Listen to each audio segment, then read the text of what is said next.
आज हम इस वीडियो में साइंस के सेट 1 को देखने वाले हैं, जो कि DElEd and BEd entrance exam 2023 के लिए काफ़ी इंपॉर्टेंट है। और मैं बता दूं कि यह हमारा सेट 1 है, जो कि काफ़ी इसमें मैंने इजी प्रश्न को जो है शामिल किया है, ताकि आप सभी लोग जो है छोटे से छोटे प्रश्न को पढ़ते हुए आगे बढ़े। साथ ही साथ बेहतर करने के लिए जो है आपको स्टार्ट जो है जीरो से करना होता है। तो इसमें जो है हम महत्वपूर्ण 20 प्रश्न करेंगे, जो कि काफ़ी महत्वपूर्ण है। क्यों? क्योंकि छोटे प्रश्न होते हैं, लेकिन अक्सर जो है बच्चे उसमें फंस जाते हैं।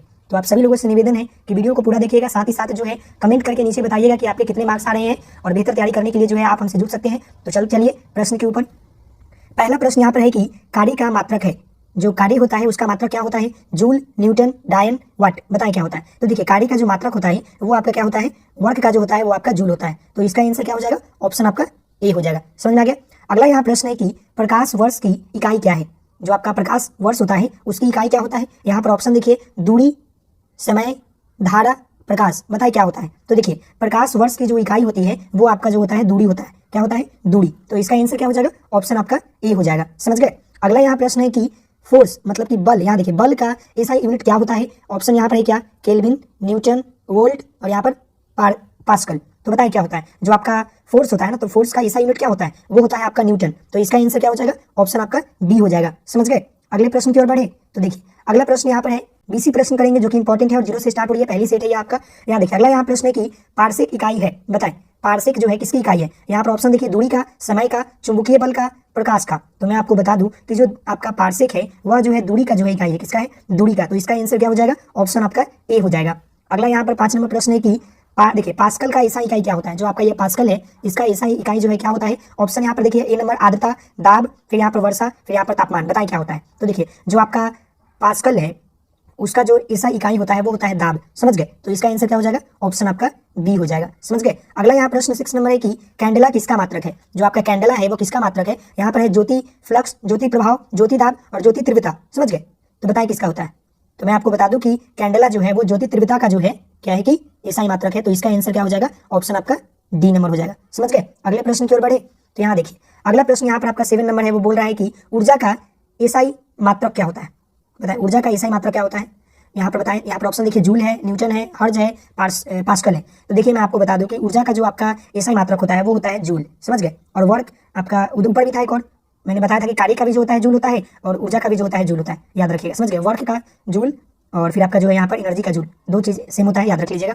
अगला यहाँ प्रश्न है कि चुंबकीय क्षेत्र की माप की इकाई क्या होता है? चुंबकीय क्षेत्र की माप की इकाई क्या होता है? ऑप्शन यहाँ पर है टेस्ला, एम्पियर, कोबाल्ट और ओम। बताएं क्या होता है? तो देखिए, चुंबकीय क्षेत्र की जो माप की इकाई होता है वो आपका जो होता है टेस्ला होता है। क्या होता है? टेस्ला। तो इसका आंसर क्या हो जाएगा? ऑप्शन आपका ए हो जाएगा। अगला यहाँ प्रश्न है कि विद्युत मात्रा की इकाई है। जो आपका विद्युत मात्रा होता है इसकी इकाई क्या होता है? ऑप्शन यहाँ पर है टेस्ला, एम्पियर, कोबाल्ट और ओम। बताएं क्या होगा? तो देखिए, विद्युत मात्रा की इकाई जो होता है वो आपका जो होता है, मैं आपको बता दूं कि एम्पियर होता है। क्या होता है? एम्पियर। तो इसका आंसर क्या हो जाएगा? ऑप्शन आपका बी हो जाएगा। समझ गए? विद्युत मात्रा की जो इकाई होती है वो आपका क्या होता है? एम्पियर। याद रख लीजिएगा। समझ गए? अगले प्रश्न को यहाँ देखते हैं 10 नंबर। तो यहाँ पर है कि लेंस का एसआई मात्रक क्या होता है?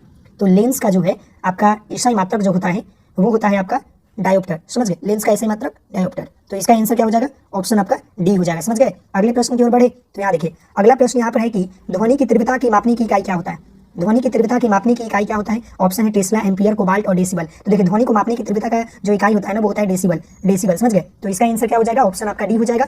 अगला प्रश्न यहाँ पर काफी इंपॉर्टेंट है, याद रख लीजिएगा। जल में तैरना न्यूटन की गति के किस नियम को कारण संभव है? जब हम पानी में तैरते हैं तो ये न्यूटन के किस गति के कारण होता है? तो ये देखिए, यह होता है थर्ड लॉ के कारण जो होता है। समझ गए? एक्शन रिएक्शन इसे बोलते हैं। हम लोग अपने हाथों से पानी को काटते हैं और ये हम लोग पानी पर ऐसे मतलब एक्शन करते हैं, और पानी हमें एक्शन करके हमें जो है आगे की तरफ ढकेल देता है। समझ गए? तो इसका आंसर क्या हो जाएगा? ऑप्शन आपका सी नंबर हो जाएगा। काफी इंपॉर्टेंट प्रश्न है। 12 नंबर और 13 नंबर याद रखिएगा। समझ गए? न्यूटन थर्ड लॉ, न्यूटन ने 3 लॉ दिया था, ये थर्ड लॉ का एग्जाम्पल है। अगला यहाँ प्रश्न है कि रॉकेट किस सिद्धांत पर कार्य करता है?